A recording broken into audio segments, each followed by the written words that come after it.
En el sur de Chile, donde los bosques se vuelven profundos y los caminos de tierra se pierden entre montañas, hay historias que se cuentan en susurros, pasadas de una generación a otra, como una herencia de niebla y silencio. La de Santiago y Elena es una de ellas.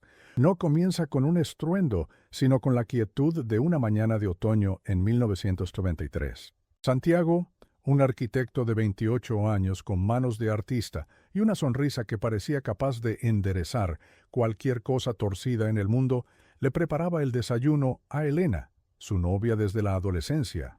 Ella, una bióloga de 27, tenía la mirada curiosa de quien busca respuestas en las hojas de los árboles y en el murmullo del viento. Estaban enamorados de una manera serena, casi inevitable, como dos ríos que nacen en cerros distintos, pero saben que su destino es encontrarse en el valle. Ese fin de semana de abril planeaban un viaje corto, una escapada de la rutina de Valdivia para adentrarse en la cordillera, buscando un lugar que Santiago había visto en un mapa antiguo, un supuesto mirador natural desde donde, decían los viejos, se podía tocar el cielo. Su auto, un Ford Falcon Colorado de 1982, era su cómplice de aventuras, un vehículo robusto, casi un miembro más de la familia, con sus mañas y su carácter. Santiago lo había pulido la tarde anterior, dejándolo relucir bajo el sol débil de otoño. En la guantera, junto a mapas arrugados y cintas de Silvio Rodríguez, guardaba el anillo de compromiso que pensaba darle a Elena en la cima de esa montaña. Era un secreto que le pesaba en el pecho con una mezcla de nervios y felicidad. La mañana de su partida, todo parecía normal, casi dolorosamente ordinario. Elena regó las plantas del balcón, dejando una nota para la vecina, la señora Matilde, pidiéndole que cuidara de su gato, Neruda.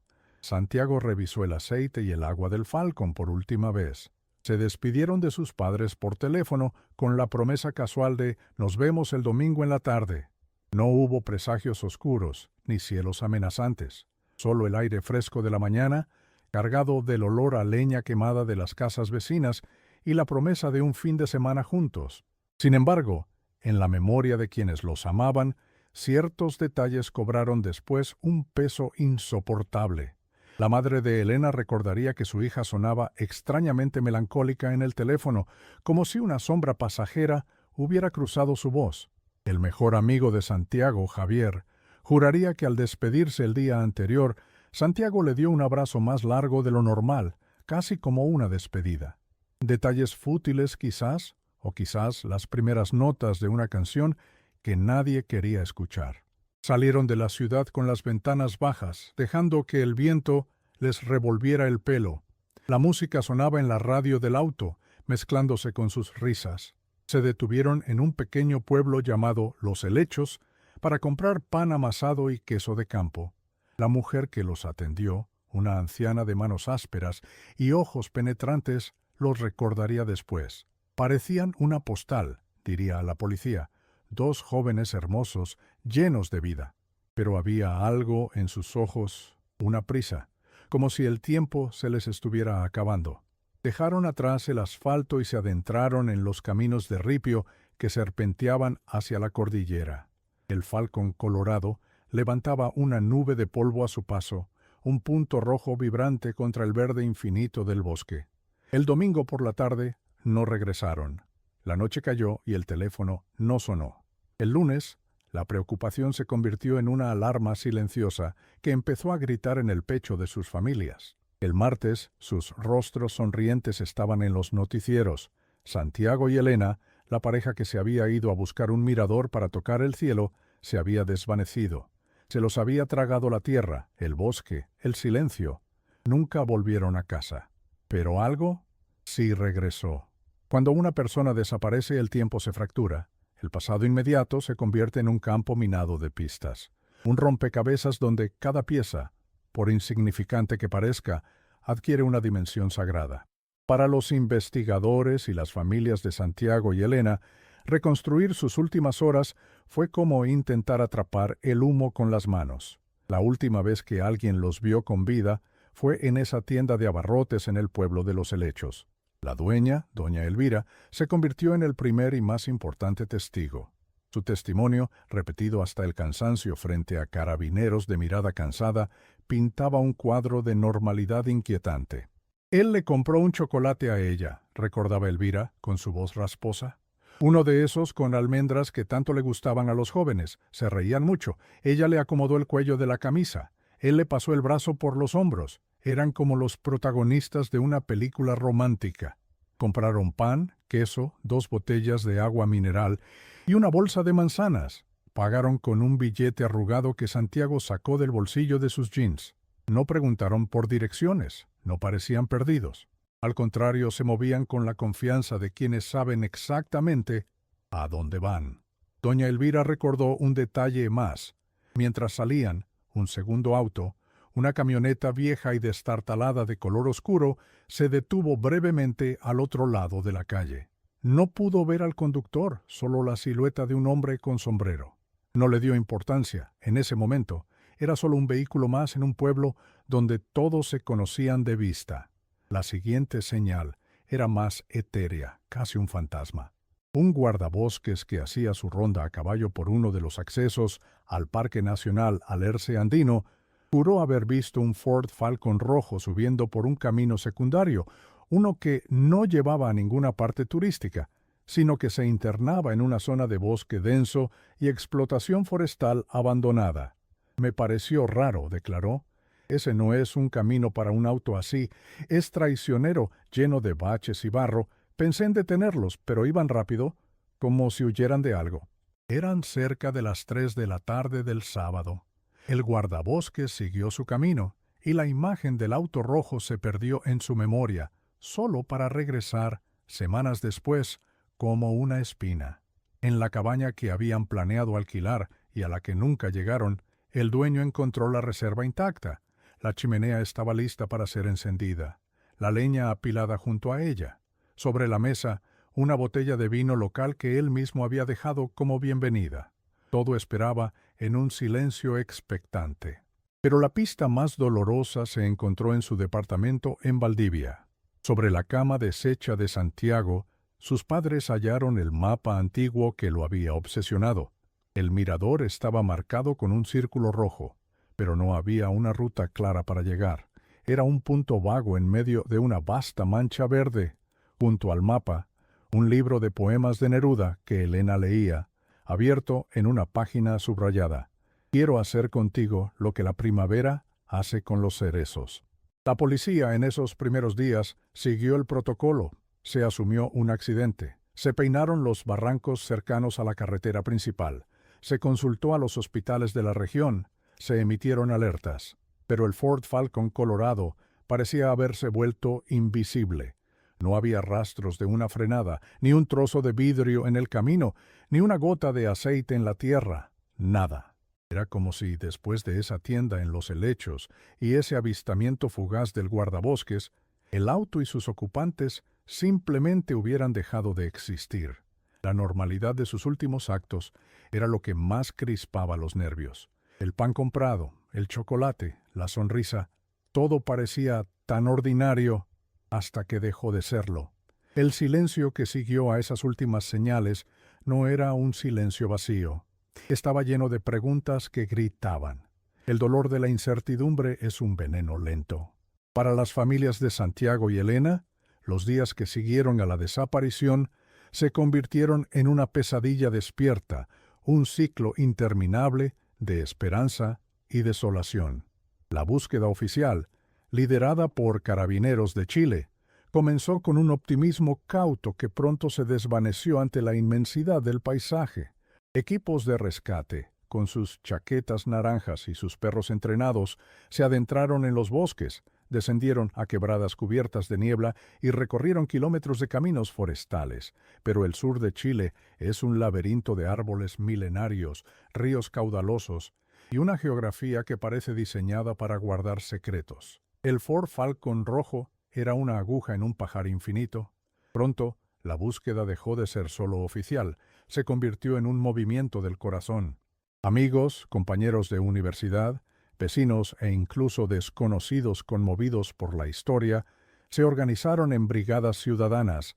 Los padres de Santiago y Elena, con los rostros surcados por el insomnio y la angustia, lideraban los esfuerzos, pegando carteles con las sonrisas congeladas de sus hijos en cada poste, en cada ventana de pueblo, en cada parada de autobús. La imagen de la pareja, abrazada y feliz, se volvió un ícono fantasmal en toda la región. ¿Los ha visto?, preguntaba el papel, una y otra vez. Una pregunta que rebotaba contra el silencio del bosque.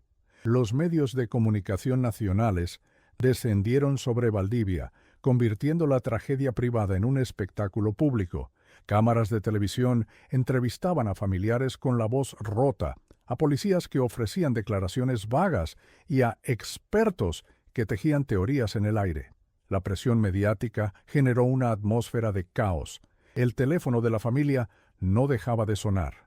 Cada llamada era un sobresalto, una mezcla de terror y esperanza. La mayoría eran pistas falsas, callejones sin salida, que solo servían para avivar el fuego del sufrimiento. Un campesino juraba haberlos visto acampando cerca de un lago. Otro decía que los había llevado en su camión a la frontera con Argentina. Un vidente incluso llamó para decir que los sentía cerca del agua, pero sin vida. La comunidad, mientras tanto, tejía sus propias historias. Los rumores se esparcían como el polen en primavera. Se decía que Santiago estaba metido en negocios turbios y que había huido del país, que Elena había descubierto una infidelidad y que la desaparición era un crimen pasional.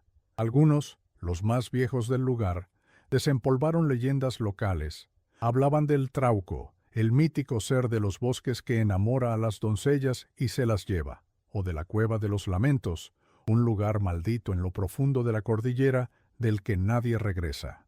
Estas historias, aunque fantásticas, reflejaban la desesperación de una comunidad que intentaba dar sentido a lo inexplicable.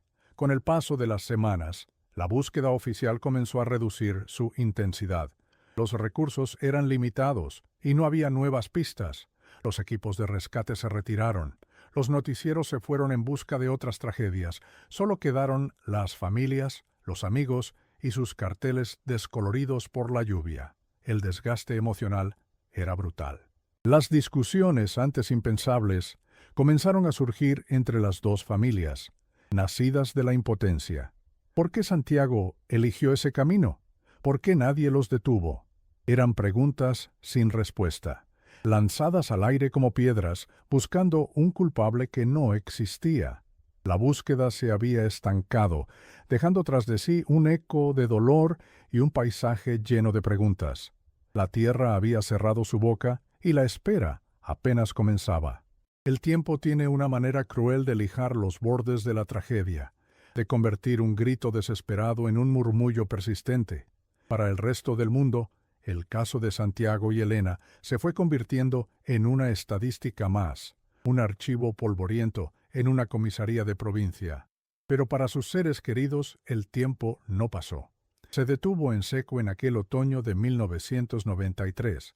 Los años que siguieron fueron un largo y silencioso duelo, una vigilia sin cuerpo que velar. El silencio se instaló en sus vidas, un silencio tan denso que parecía gritar. En la casa de los padres de Elena, su habitación permaneció intacta, como un santuario congelado. Su ropa seguía en el armario, sus libros en la estantería, con el polvo acumulándose como una fina capa de olvido. Su madre entraba cada día, abría las cortinas para que entrara el sol y las cerraba al atardecer. Un ritual silencioso para mantener viva una esperanza que se extinguía con cada año que pasaba. En los cumpleaños de Elena le horneaba su pastel favorito, que luego comían en silencio, con las miradas perdidas en la silla vacía. Le escribían cartas que nunca serían enviadas, guardadas en una caja de madera junto a sus fotos de niña, un archivo de amor y dolor que crecía con cada aniversario. La casa de Santiago también se convirtió en un mausoleo de recuerdos. Su padre, un hombre antes robusto y jovial, se encorvó bajo el peso de la ausencia. Pasaba horas en el garaje, rodeado de las herramientas de Santiago. tocando su vieja guitarra, intentando arrancarle alguna melodía que no sonara a tristeza. La promesa del anillo de compromiso que Santiago le había confesado a su madre una semana antes de desaparecer se convirtió en una herida secreta, un futuro robado que atormentaba sus noches. Para ellos, el Falcon Colorado no era solo un auto, era el sarcófago perdido de su hijo, el último lugar donde había reído, donde había soñado. Con el paso de las décadas, la historia de los novios desaparecidos se fundió con el folclore de la región. Se convirtió en una leyenda urbana, un cuento de advertencia para los jóvenes aventureros que se adentraban en la cordillera. Algunos leñadores juraban escuchar risas y música de una radio antigua en las noches de luna llena, cerca de los caminos abandonados. Otros hablaban de una luz roja que a veces se veía parpadeando en lo profundo del bosque, como el faro de un auto fantasma. La historia se transmitía de padres a hijos, una mancha de misterio en la memoria colectiva de la zona. Ya no era solo la historia de Santiago y Elena, era la historia de todos, un recordatorio de que la naturaleza a veces reclama lo que es suyo sin dar explicaciones. El caso se enfrió oficialmente, se cerró sin culpables, archivado bajo la etiqueta de presunta desgracia. Los investigadores originales se jubilaron, llevándose consigo los detalles de aquellos primeros días frenéticos. Nuevos crímenes y nuevas tragedias ocuparon los titulares, pero para las familias el caso nunca se cerró. Cada vez que veían un auto rojo similar, el corazón les daba un vuelco. Cada vez que un noticiero informaba del hallazgo de restos no identificados en algún lugar del país, contenían la respiración, atrapados entre el deseo de saber y el terror a la confirmación. Durante años, el silencio fue el único testigo. Un testigo mudo que guardaba celosamente la verdad bajo capas y capas de tierra, hojas y tiempo. La tierra no olvida. Solo espera el momento de hablar. 30 años es una vida entera. Tiempo suficiente para que las esperanzas se marchiten, para que las heridas cicatricen mal, convirtiéndose en un dolor sordo y crónico. Para el otoño de 2023, la historia de Santiago y Elena era apenas un eco, una leyenda local, hasta que un día la tierra decidió hablar. El hallazgo no fue producto de una investigación renovada ni de una confesión tardía. Fue, como suelen ser los grandes descubrimientos, una cuestión de azar, un capricho del destino. Dos jóvenes hermanos, Mateo y Lucas, aficionados al senderismo y a la exploración con detectores de metales, decidieron aventurarse más allá de las rutas marcadas del Parque Nacional. Buscaban reliquias de antiguos aserraderos, quizás monedas perdidas o herramientas oxidadas. Se internaron en una zona de bosque nativo particularmente densa, un área que había sido inaccesible durante décadas debido a un deslizamiento de tierra ocurrido a mediados de los 90. El terreno era escarpado, cubierto por una alfombra de hojas acumuladas durante 30 inviernos. El aire olía a tierra húmeda y a descomposición, el olor de un lugar que ha permanecido intacto, sin ser perturbado por la mano del hombre.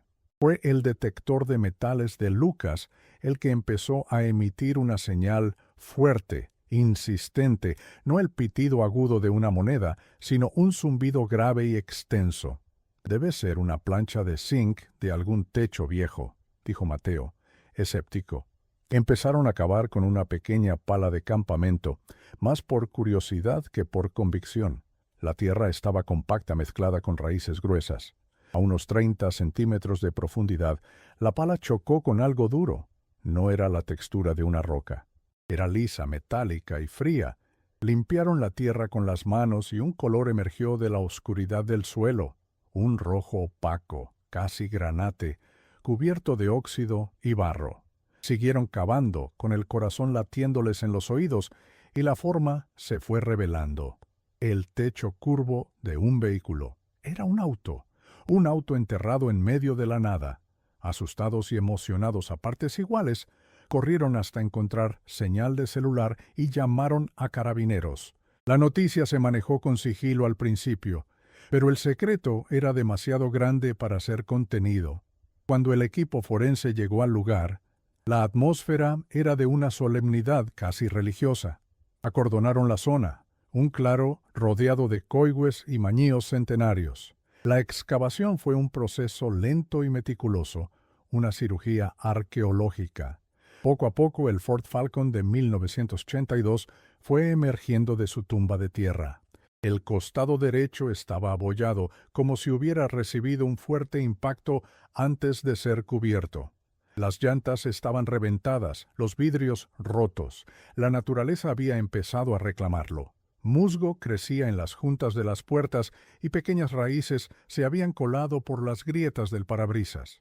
El silencio en el claro era absoluto, solo roto por el sonido de las palas y el crujido de las ramas bajo los pies de los peritos. Finalmente, después de horas de trabajo, lograron forzar la puerta del conductor. El interior estaba sorprendentemente conservado, protegido de los elementos por su entierro. El aire que salió de la cabina era viciado, una mezcla de humedad, moho y el olor inconfundible del tiempo estancado. En los asientos, cubiertos de polvo y hojas secas, no había nadie. Pero el auto no estaba vacío. Lo que encontraron no era solo una pista, era un grito desde el pasado. Sobre el asiento del copiloto, un mapa de la región, endurecido por la humedad. En el suelo, una cámara de fotos, y en la guantera, una pequeña caja de terciopelo azul, cubierta de barro. 30 años después, el misterio había vuelto a abrir los ojos. El Ford Falcon colorado, ahora una pieza de evidencia espectral en un hangar de la policía, se convirtió en el centro de un universo que había permanecido dormido. Cada objeto encontrado en su interior era un fragmento de una historia interrumpida, una sílaba en una frase que nadie había podido completar. El hallazgo no trajo respuestas inmediatas, sino una nueva y más dolorosa capa de preguntas. La ausencia de restos humanos en el vehículo descartó la teoría inicial de un simple accidente en el que hubieran quedado atrapados. Estaban en otro lugar. Pero, ¿dónde? ¿Y qué les había pasado? Los forenses analizaron el auto con una minuciosidad casi reverencial. El fuerte golpe en el lateral derecho y el eje roto sugerían que el vehículo no había llegado hasta ese claro por sus propios medios. No se había despeñado, parecía haber sido embestido o chocado violentamente en otro lugar y luego arrastrado o conducido a la fuerza hasta ese punto remoto para ser ocultado. La tierra que lo cubría no era de un deslizamiento natural. Las capas mostraban una compactación deliberada. Alguien se había tomado el trabajo de cavar una fosa y enterrar el auto. Esto ya no era un caso de presunta desgracia. Era, sin lugar a dudas, la escena de un crimen. La cámara de fotos se convirtió en la principal esperanza. El rollo, milagrosamente protegido dentro de su carcasa, fue enviado a un laboratorio especializado en Santiago. Las familias esperaron el revelado con una ansiedad que las consumía. Días después, las imágenes llegaron. Las primeras fotos eran alegres, intrascendentes. Santiago sonriendo al volante, Elena haciendo una mueca graciosa a la cámara, paisajes de la carretera. Eran la crónica de un viaje feliz. Pero las últimas 3 fotografías cambiaron todo. La antepenúltima mostraba el Falcon detenido a un lado del camino de tierra, y a lo lejos, una camioneta oscura, muy similar a la que la dueña de la tienda, doña Elvira, había descrito. La siguiente foto estaba borrosa, movida, como si Elena la hubiera tomado con prisa o miedo. Se distinguía la figura de un hombre corpulento, con sombrero, acercándose al auto. La última foto era negra. El obturador se había disparado con la tapa del lente puesta, o quizás en medio de un forcejeo.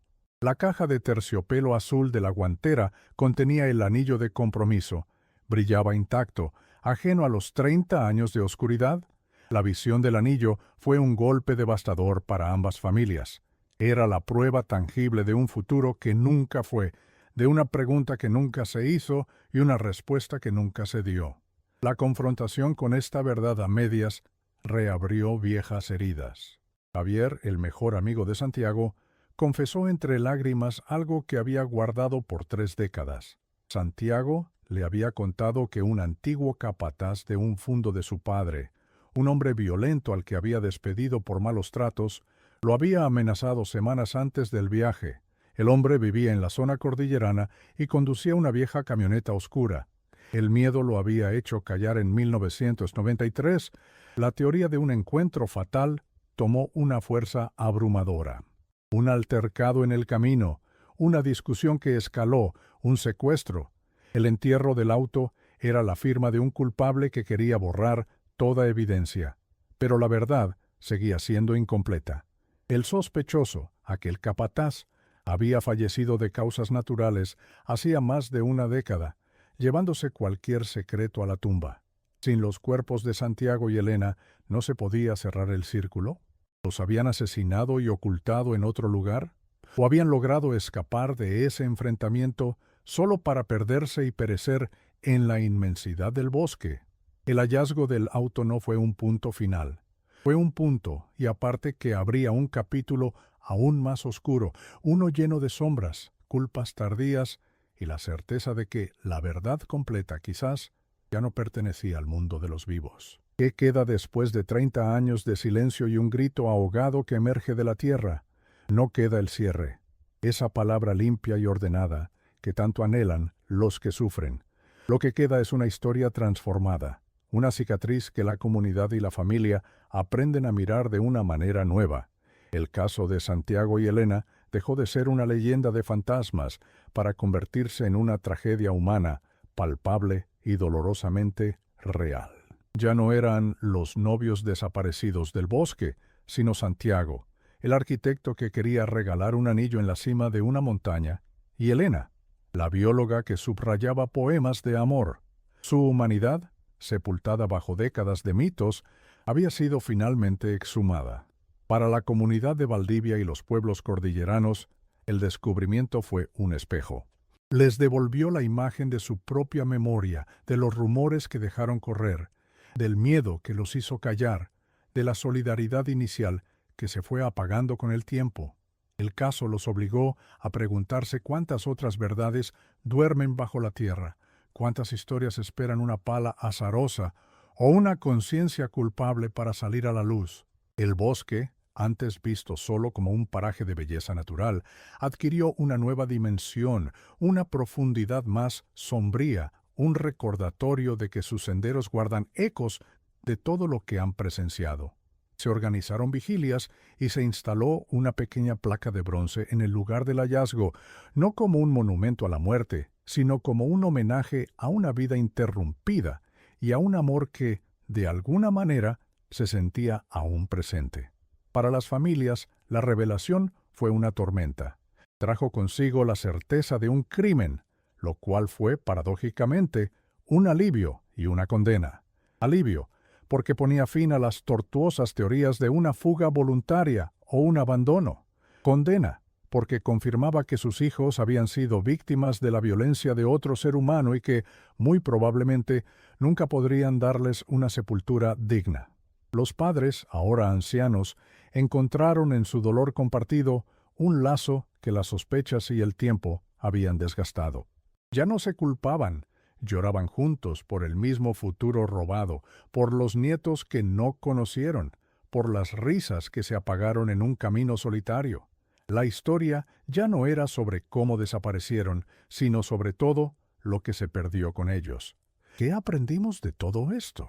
Quizás aprendimos que la verdad no siempre es una respuesta clara y definitiva, sino a veces un conjunto de fragmentos que debemos aprender a ensamblar en nuestro corazón. Aprendimos que el amor, como la energía, no se destruye, solo se transforma en recuerdo, en una caja de terciopelo, en un poema subrayado, y aprendimos que la justicia tiene muchas formas, y a veces la única justicia posible es no olvidar. La búsqueda de los cuerpos de Santiago y Elena continúa de forma intermitente, como una pregunta susurrada al viento. Quizás algún día el bosque decida contar el resto de su secreto. O quizás no. Quizás su destino final sea permanecer unidos a la tierra que tanto amaban, convertidos en parte del ciclo de la vida y la muerte, del musgo y las raíces. La historia que queda no es la de un misterio resuelto, sino la de una ausencia que cobró forma, la de un amor que se negó a ser borrado por la tierra y el tiempo, porque hay vacíos que nunca se llenan, solo se aprende a vivir a su alrededor, como un árbol que crece torcido para esquivar una roca, pero sigue buscando la luz.